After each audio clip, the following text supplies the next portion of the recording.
என்ன என்ன மனிதனாக பிறந்தால் அவன் கடவுள் தான். அப்போ உலக மக்கள் அத்தனை பேரும் கடவுளாக பார்க்கிறேன் நான். யார் அப்புறம் முருகனாக பார்க்குறேன். ஏன்னா முருகனாக பார்க்கிறியா? ஆமாம் முருகனாக பார்க்கிறேன். மக்களெல்லாம் தெரியல அவனுக்கு. நிச்சயம் அவனுக்கு சொல்லியிருந்தா நிச்சயம் முருகதா நம்ம கடவுள். அவன் முருகா என்ற ஒரு முறை சொன்னால் அப்போதே உன் பாவம் தீரும் என்று சொல்கிறதுக்கு ஆள் இல்லை.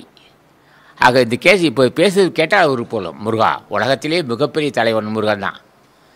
அவனை ஒரு முறை முருகா நான் பாவிதான் தாயே, நீயே புண்ணியமா, உன் ஆட்சி பெற அருள் செய்து கொட்டால் அன்றே அவன் முருகனாகிறான். அப்போதே அவனுக்கு அருள் செய்து பிடித்திருக்கும். ஆகவே உலக மக்கள் அத்தனை பேருக்கும் இனி அவன்தான் தளபதியாகிறான். முருகன் தான் உலக மக்களுக்கு வந்து காப்பாற்ற போகிறான்.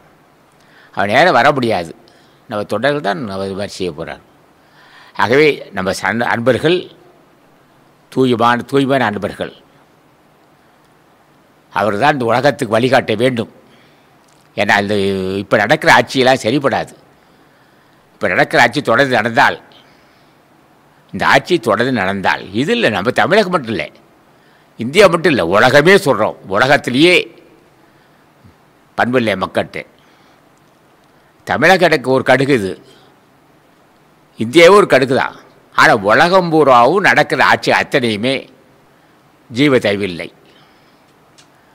ஜீவத்தைவில்லாத ஆட்சி நடக்குது. தமிழக ஆட்சி அன்னதானம் செய்யலாதாமா, அன்னதானம் செய்யுது, கோயிலெல்லாம் அன்னதானம் செஞ்சிகிட்ருக்கு. ஆனால் கருணையே இல்லாத மக்கள் ஆட்சி செய்கிறார்கள், உலகத்தில் ஆட்சி செஞ்சுக்கிட்டு இருக்கிறார்கள். ஆகவே வருங்காலம் முருகப்பெருமான் வருகிறான். அஞ்சேல் அஞ்சேல் யாம் இருக்கோம் சொல்லுவான்.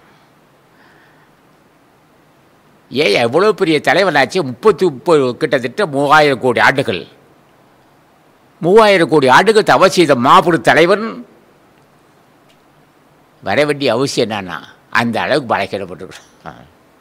அந்த அளவுக்கு பலகீனப்பட்டிருக்க நாட்டில்